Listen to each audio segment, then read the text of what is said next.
Hi, my name's Danielle May and I'm a media student at the Billericay School Sixth Form.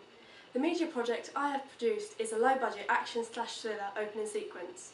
This has enabled me to develop my skills of filming and editing using a range of modern technology and software.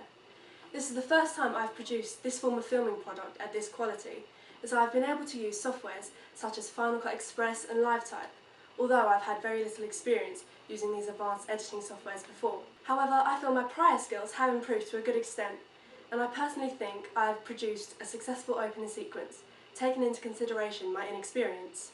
For this task, I wanted to produce a film sequence to the best of my ability, so purchased the Canon 600D after reading its reviews. And after I did some test footage, I found I was comfortable to use this camera for the whole opening sequence, due to its versatile settings. This camera shoots full HD video with manual control over frame rate, exposure and sound. The Canon 600D allows you to film for up to 29 minutes 59 seconds, has a very large battery life, and as I was using a 16GB memory card, I had no concern of the camera cutting off for reasons such as full memory card, battery loss or short time limit. This camera came with an 18 to 55mm lens, allowing an incredible optical zoom, as well as the manual and autofocus available. However, during filming, the autofocus isn't available, so I had to do this manually, which meant I had to practice a lot with a focus point to familiarise myself before actual filming. The featured vari-angle LCD screen proved very beneficial as it rotates 270 degrees, allowing more diverse filming angles such as low-angle shots and other alternative viewpoints. One other piece of equipment I used for filming was an iPhone 5S due to its quality slow-motion capture. The slow-motion feature on the iPhone 5S lets you capture video at 120 frames per second in 720p.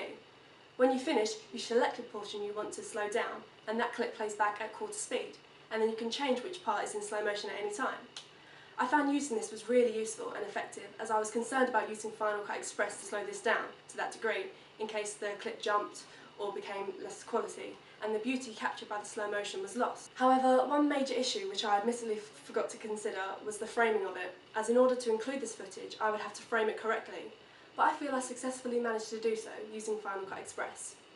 The fact that easily accessible cameras such as the one I purchased from PC World shows the democratisation of film, as the equipment is available to the general public, therefore anyone can decide to go and make a film. Most regular and DSLR cameras now are capable of making home movies, allowing anyone to learn the filming skill. It could be argued that this lowers the quality and sanctity of great quality films, as there are so many short and low budget films being made. People may feel overwhelmed and become less enthused. An example of democratisation of film is how Gareth Edwards was able to create a low-budget film, Monsters, in the space of his own apartment, and the film ended up a huge success, being distributed by the British company Vertigo Films. Edwards did all the special effects himself, using off-the-shelf Adobe software, ZBrush and Autodesk 3ds Max. Final Cut Express is a video editing software available to the general public, and was the software I used to edit my footage. I did come across many issues during the editing process, such as not being fully experienced using the program, so I had to use the YouTube tutorials I previously mentioned to help me navigate and locate different effects on the program. For example, when I was trying to create a flashback effect on my clips, I searched YouTube for the effects other people had used and found effective, then found them for myself and experimented with them. One other issue was having to crop and manipulate the footage I have filmed on the iPhone 5S, as it's a completely different frame and quality to that footage filmed on my DSLR. Finally, I would say the main issue that I was not able to resolve was trying to colour correct my footage and make the clips darker to resemble a night atmosphere. However, due to my inexperience and the time limit I had to complete this project, I was not able to find a way to darken particular points in the clip without damaging the quality. However, I managed to divert away from this issue by changing the saturation to grayscale, which does still resemble a flashback scene. Using the program LiveType proved to be a real learning curve for me, as not only had I never created titles before, I'd never experimented with the software. To enable me to create my titles to the best of my ability, and also how I designed them to, I used a tutorial found on YouTube yet again to show me how to create motion titles to make them more engaging, and I feel I've created my titles to the best of my ability now, and I'm pleased with the results. I had no real concerns or issues during the making of my titles, or using the software per se, and feel pleased with the skills I've developed. I found that I used YouTube a great deal during the planning and post-production of my film. YouTube displays a wide variety of user-generated and corporate media video content, including video clips, TV clips, music videos and amateur content such as video blogging, short original videos and educational videos.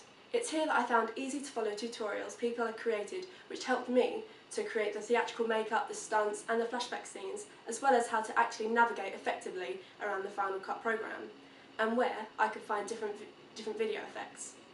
To export my files like the film footage and downloaded songs, I used a 4GB USB stick as well as a 16GB memory card for my camera. Having only a 4GB USB stick did limit me to how much content I could export, and found with the amount of songs I wanted to trial for my opening sequence, it was best to burn them onto a CD and open them using iTunes, which is what I ended up doing. I downloaded a selection of songs from the internet, which were a simple piano melody, and the fact that I've used different media platforms is an example of cross-media convergence and how that plays a big part in the post-production stage of the media product. Finally, to record the development of my research, planning, production and post-production, I used the social media website Tumblr, which is a simple blogging website which enabled me to upload my test footage and analyse it, and also upload other files such as sound and YouTube tutorials and other research and planning files, and explain how they benefited me towards producing my final media product. So overall, I feel I've successfully developed my filming and editing skills by using such a wide variety of modern technology, which has helped during the pre-production and post-production. This is beneficial for even novice filmmakers such as myself, which shows the developing democratisation in the film industry. In addition, cross-media convergence and the fact that technology has developed to such an advanced level and most technology used for filming product is available to the general public has inevitably enabled consumers to become producers, if so desired.